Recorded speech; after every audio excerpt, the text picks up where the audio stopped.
Hi mga kaibigan! Magandang araw! Welcome and welcome back dito sa ating YouTube channel. My name is Mary Ann Bonbon. Sa video na ito mga kaibigan, ituturo po natin sa inyo paano ho tayo mag-upload ng video sa YouTube gamit ho ang ating mobile phone. Kung interesado ka, make sure na tapusin mo ang video na to para malaman mo step by step ang tutorial na ituturo natin sa inyo.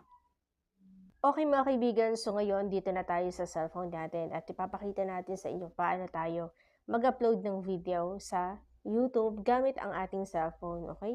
Punta tayo sa YouTube mga kaibigan, ayan, mapapansin ho natin ngayon itong YouTube, so i-click lang natin.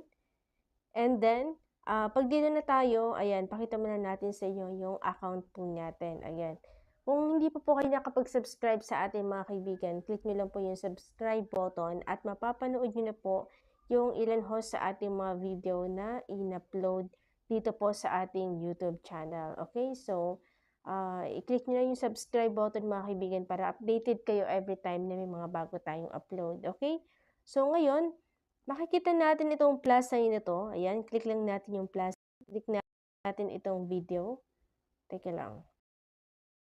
Yung video, tapos dito makikita po natin yung i-upload natin.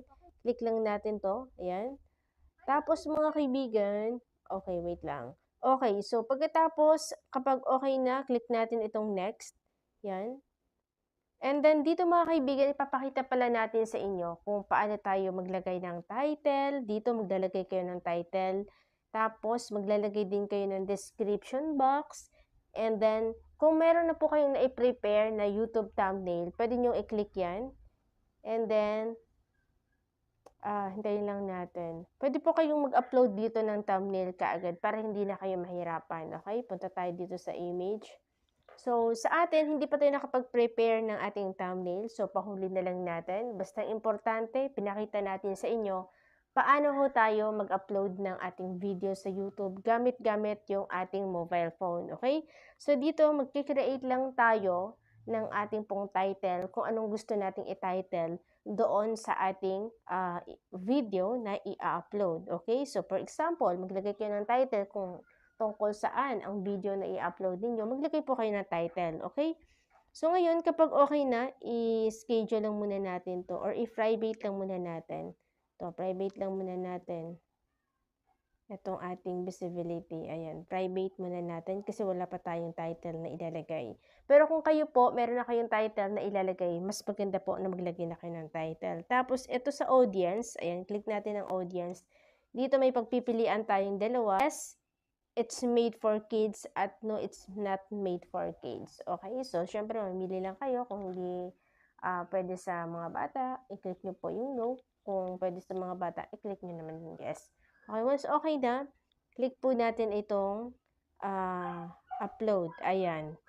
Click natin yung upload dito sa baba. At dito pala guys, meron din, no, kung gusto nyo i-off yung inyo pong comment section, pwede rin. Depende po sa inyo, okay? So, kung gusto niyo ilagay sa add playlist, pwede rin. Okay, Pat? Sa atin, okay, ganyan lang. And then, click na natin tong upload, guys. Ayan. Click lang natin. And then, punta tayo sa save video.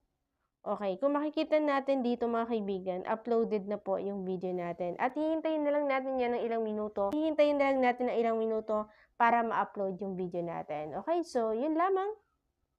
Okay mga kaibigan, ganoon lang po kadali kung paano ho tayo mag-upload ng video gamit ho ang ating mobile phone. Sana ho ay nakatulong sa inyo ang video na to. Kung nakatulong man mga kaibigan, huwag kalimutang i-click ang subscribe button, pati na rin po ang notification bell para lagi po kayong updated every time na may bago tayong upload. Maraming salamat mga kaibigan and see you on my next vlog. Bye!